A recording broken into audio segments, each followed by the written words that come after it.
بسم اللہ الرحمن الرحیم اللہم صلی علی محمد و آل محمد۔ عشق اور عقل کا موازنہ، ہمارا رویہ، فیصلہ آپ کا۔ آدمی حیوانی وجود کو کہتے ہیں اور انسان اخلاقی وجود کو کہتے ہیں۔ اسی لیے علامہ اقبال رحمۃ اللہ علیہ نے فرمایا، آدمی تو سب ہیں، مشکل ہے انسان بننا۔ آدمی تو سب ہیں، مشکل ہے انسان بننا۔ اللہ نے عقل جیسی عظیم نعمت دے کر ہم انسانوں کو اشرف المخلوقات کا درجہ دیا ہے۔ اب یہ ہمارے اوپر منحصر ہے کہ ہم اس عقل کو کس طرح پروان چڑھاتے ہیں، کائنات کو تسخیر کرتے ہیں اور ظاہری اور باطنی نعمتوں سے فیضیاب ہو کر اللہ کی معرفت حاصل کرتے ہیں۔ یقیناً کتابوں کے انبار کا نام علم نہیں ہے، علم تو جاننے کو کہتے ہیں، جو کہ ہم ظاہری حواس خمسہ اور غور و فکر کے ذریعے حاصل کرتے ہیں۔ علم جب احساس بن کر اور شعور بن کر آدمی کے اندر اترتا ہے، تب ہی عشق اور عرفان کا راستہ ہموار ہوتا ہے اور وجدان کی کیفیت آتی ہے۔ یہی احساس اور تجربے کا ادراک ہے۔ کوئی بھی علم یا عقل جو عرفان کے لیے راستہ نہ بنائے وہ بیکار ہے، چونکہ علم اور عقل کا مقصد ہی یہی ہے کہ وہ عرفان کے لیے راستہ بنائے۔ جب وہ راستہ بن جاتا ہے تو عشق اور وجدان کا کام شروع ہو جاتا ہے اور عقل اور علم دونوں پیچھے ہو جاتے ہیں۔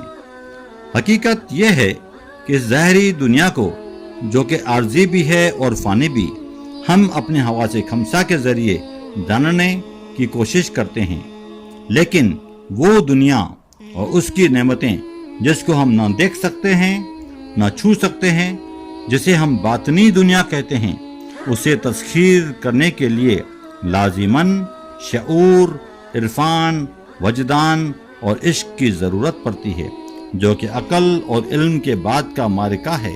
اسی لیے صوفیاء کرام رحمۃ اللہ علیہ اور اہل نظر کے ہاں عشق کو فوقیت دی جاتی ہے اور علم و عقل کو پیچھے رکھا جاتا ہے۔ یہ باطنی دنیا جو کہ عرفانی اور روحانی ہے، اس کا مزہ ہی الگ ہے۔ یہ دائمی دنیا ہے، عشق حقیقی کی دنیا ہے، جس کو ظاہری علم کے ماہرین اور پڑھے لکھے لوگ سمجھ ہی نہیں سکتے، کیونکہ ان کی سوچ اور سمجھ محدود ہوتی ہے اور وہ ایک مخصوص ضابطے میں مقید رہتے ہیں۔ یہی وجہ ہے کہ تاریخ کے مختلف ادوار میں بے شمار اولیاء کرام رحمۃ اللہ علیہ اور صوفیاء کرام رحمۃ اللہ علیہ پر کفر کے فتوے لگائے گئے۔ ان کو دنیاوی طور پر قید و بند کی صعوبتیں برداشت کرنی پڑیں اور ظلم و ستم کر کے بہت سے اولیاء اللہ کو اس دار فانی سے رخصت کر دیا گیا، جو کہ بہت ہی افسوسناک ہے اور ہمارا دل خون کے آنسو روتا ہے۔ اہل نظر اور اہل علم کے لیے دعوت غور و فکر ہے کہ ایسا کیوں ہوتا رہا ہے۔ کہیں ایسا تو نہیں کہ ہم لکھنے پڑھنے اور ڈگریاں حاصل کرنے کے باوجود انسان کے مرتبے پر فائز ہی نہیں ہو سکے۔ اگر دیکھا جائے تو بدقسمتی سے آج بھی یہ سلسلہ جاری اور ساری ہے۔ کیا امت مسلمہ علماء کرام، صوفیاء کرام اور اہل نظر پر مشتمل ایک تھنک ٹینک بنا کر اس کا حل نہیں نکال سکتی؟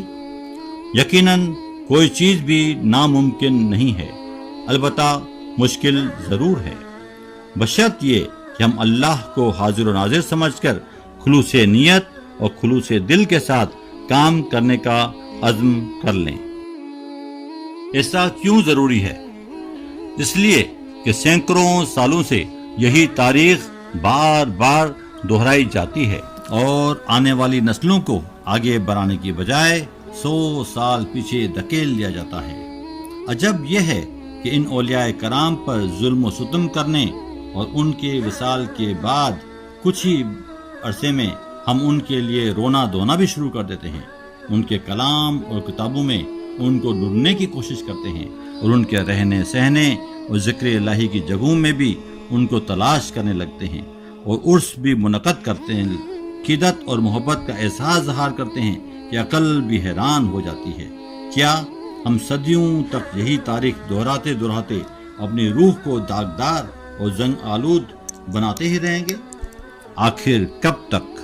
آخر کب تک؟ مولانا رومی رحمۃ اللہ علیہ فرماتے ہیں، ماں چیست معراج انقلاب اندر شعور۔ حضرت علامہ اقبال رحمۃ اللہ علیہ فرماتے ہیں، علم میں دولت بھی ہے، قدرت بھی ہے، لذت بھی ہے۔ علم میں دولت بھی ہے، قدرت بھی ہے، لذت بھی ہے، ایک مشکل ہے کہ ہاتھ آتا نہیں اپنا سراغ۔